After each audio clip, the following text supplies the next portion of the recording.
Alright guys, welcome back to the bench. So today we're going to kind of run through everything of the GHM9, how it did on its first range day, first 200 rounds, which in fact this guy did reach 200 rounds yesterday. It had two malfunctions, one magazine related, one ammo related, so technically the gun did not malfunction. The ammo and the magazine are what failed this gun. Second, let's go ahead and just get this out of the way. I sound like absolute trash. I apologize. I was losing my voice yesterday when I was at the range. Today I woke up. I didn't feel very good. I'm pretty sure whatever I have is the flu. So there you go. I apologize for my voice. And then another thing, the light will the light itself will not be changing, but I will be ordering an 18350 body for this light head. Just specifically, I want the light to go further back. I don't want a big honking light over here. I don't need an 18650 light. I just need something small and compact. I did run this suppressed yesterday with an AAC suppressor. That suppressor did throw off point of impact on this gun. So if you do hear that in the background, me shooting that suppressor and not hitting anything, it is because that suppressor, literally when I put it on, it made the gun shoot like all the way to the left. It was very weird. I'm sorry, all the way to the right. So with that being said, let's run through this. The primary arms, SLX MV25 optic. I'm actually very surprised at how well this thing worked. I'm okay with the primary arms optic being what it is. It is just a cheap Chinese optic. I know that. I mean, they're not on sale now, but when I picked this one up, it was like $89.95. Also another thing, Brownells did send the GHM9 out for review. Thank you to Brownells. A3 Tactical did not send out the brace, and then I did swap the grip for the B5 grip. First of all, the grip that comes with this GHM9, probably the worst part about this gun. It's terrible. I absolutely hated it, and honestly, I was so happy that I was able to change it out to the B5 grip, because I would have absolutely just wanted to throw this gun in the trash if I had to live with that grip. It's terrible. It's so skinny. It just feels like you're holding paper in your hands. It feels like it's going to break any second, and it just doesn't feel like quality. The whole rest of the gun feels incredible, but the grip, honestly, absolute trash. The trigger. Let's go ahead and just speak to this real quick. The trigger is, it's okay. The weird part about the trigger is it's a single stage. We are clear. It's a single stage, but they added the first stage. So actually, if you take the trigger out, you will see that there is an actual pivot point right here. And then then it breaks. And it's probably the worst single stage trigger ever. I don't like it. I love single stage triggers, but this is an added thing. Like, there's literally a pivot point in here other than this. And then you pull the trigger. Like here, the trigger is actually setting up against the bar, and then that's when it breaks. I do not like that about this trigger. I think that the trigger, if B&T, you're going to spend $1,600 on a gun, I believe this trigger needs to be better. Now, Geisley apparently is supposed to come out with a trigger, but they have not. I have not seen one. I don't see any specific GHM9 or APC triggers out there, but it's pretty decent. This gun has some nicks and scratches. I have not dropped it or thrown it on the ground yet, but just abuse, as you can see in the background, it does get beat up quite a bit. All controls are ambi. The unfortunate part is they made the right control way bigger than they made the left-hand side controls way bigger than they made the right-hand side controls. So for me, being left-handed, it's kind of a pain in the ass to have this hitting up against my finger when I'm shooting. Other than that, not bad. I might take a Dremel to it at some point, or maybe call B&T and see if they have a smaller one. I just don't like how big that paddle is being left-handed. But if you're right-handed, I see no issue, especially over here. It does not get in your way whatsoever. Very clicky. Everything is very clicky on this gun. Like everything. Your magazine releases, all that stuff. It does have a tendency to retain mags. It does not necessarily drop them free. Running around with this yesterday, the mags were having a tendency to stay in. Only the one I could get to drop free was the 20 rounder, but that one I was having issues with it locking open at the end, just because I believe the magazine, I don't know if the magazine just needs to be greased or whatnot, but it is a B&T mag. There's no issue with that magazine whatsoever. I don't understand why it wasn't allowing it to lock open at the rear. I do have a KCI mag that I ordered for $30 from Gun Mag Warehouse. awesome magazine. It's been working, has metal feed lips. So here's that KCI magazine. It has these metal feed lips. I think they're really awesome. I really like these. Plus they're like $30, where instead this is like 50.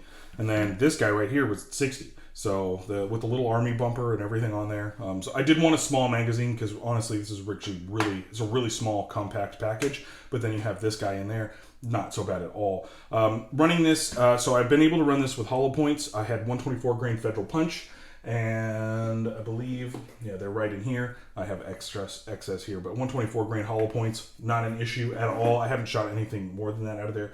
I've run Fiocchi Range Dynamics 115, and I've run, it's called Stand One Armory 115 grain. Now, yesterday I ran about 100 rounds of Fiocchi, and then the rest was about 100 rounds of the Stand One Armory. Pretty solid ammo. I believe this has 200 to 210 rounds on it. I know that it at minimum has 200. I need to start getting better at counting my ammo, especially if I'm going to do like a 1,000 round review of this gun. But yeah. The only issues I had yesterday were with this magazine. I don't believe my KCI mag had any malfunctions whatsoever, and I do not believe that my B&T mag had any malfunctions whatsoever. But I will be buying more of these to kind of evaluate these. They are at Gun Mag Warehouse. They're $29.99 a piece. The only thing that pisses me off about Gun Mag Warehouse is they charge you for shipping. Brownells, if you can get in some more B&T mags, that would be appreciable. But the KCI mags on this, it work phenomenal. Now, what can I tell you about the gun? Like the feeling of the gun and all the other fun stuff that comes with it. It's very light, very maneuverable. As you can see, I'm running around with it yesterday. I had some really good shooting times. Like it was fantastic.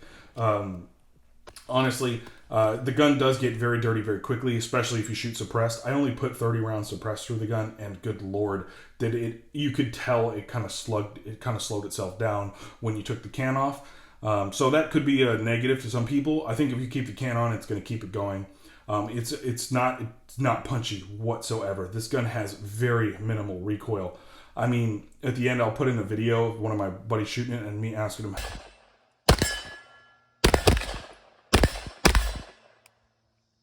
Really nice. Over here. So what'd you think? I like it. You like it? Yeah, smooth.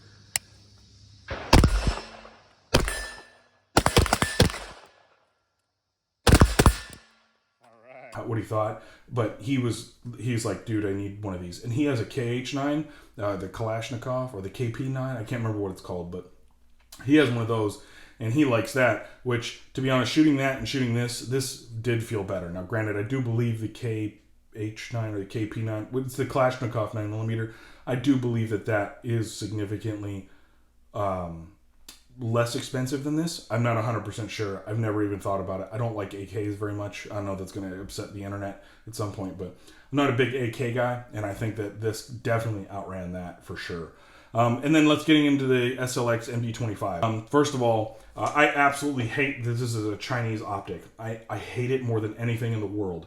I wish that they made a version of this that was made in America. I would buy that wholeheartedly. Now, it says it's designed in Texas. Sure, that's great. But I do like American-made optics. I know it would probably cost 2 to 3 times more if you were to make it here. Totally understandable. I'd get that. I can actually get behind it more if it was made in America. But I do not like light. I do not like lights, and I do not like optics that are not really made here. I understand the gun is Switzerland, but I would rather support Switzerland than China.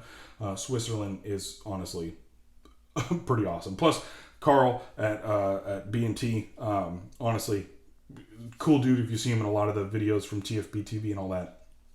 Awesome guy. Yeah, this is a great 80 submachine gun style gun. It's fantastic. I highly recommend it. If you're going to go pick one up, my initial impressions on this gun, first 300 rounds, 200 on the range day, 100 at the indoor range. This is fantastic. I absolutely love this gun. This gun will get cleaned. I'm going to clean it. I'm going to oil it. I'm going to put some grease in some spots that need it, especially like in the trigger area, just to kind of crisp up the trigger and do all that. And then we're going to do another range day here pretty soon. I'm going to put a boatload of rounds through it again, probably another 200 rounds, and we're going to see exactly how this guy ran. I'll do another update video on that when it comes out. But honestly, one of the coolest things, I love this gun. It's light, it's compact, you can fit it in lots of small spaces. Just one of my favorite little pieces you could shoot.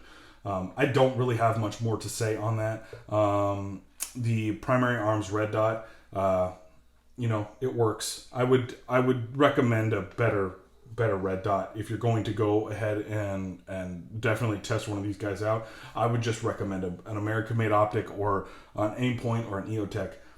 Either of those would be good. I don't run EOTech specifically due to the battery life on there. I just don't like how limited it is. Other than that, I would run an EOTech on here. I think that if you were going to use this as a definite war gun, like a submachine gun war gun, you could definitely run an EOTech on here, no problems. It's a great, fantastic little pea shooter. I mean, shoots 9mm. It is awesome. I've got nothing else to kind of add to that though, so I'm just gonna leave it here. We'll clean this guy up and we'll do all that fun stuff, and we'll get it out to the range next time. I really don't know how to end my videos anymore since I'm not really allowed to say what I used to say. So enjoy your lives, and I hope to see you in the next one. Party hard, y'all. Also, go visit my Utreon. Go visit my Utreon. It'll be in the link down below. Go visit my Utreon and help support the channel there, because if it weren't for you guys, I don't know if I could keep making these videos. So thank you so much. Also, thank you, Brownells. All right, so for everybody out there wondering, you can shoot this with the stock closed. I know some people won't wonder that, but They got that whole life. And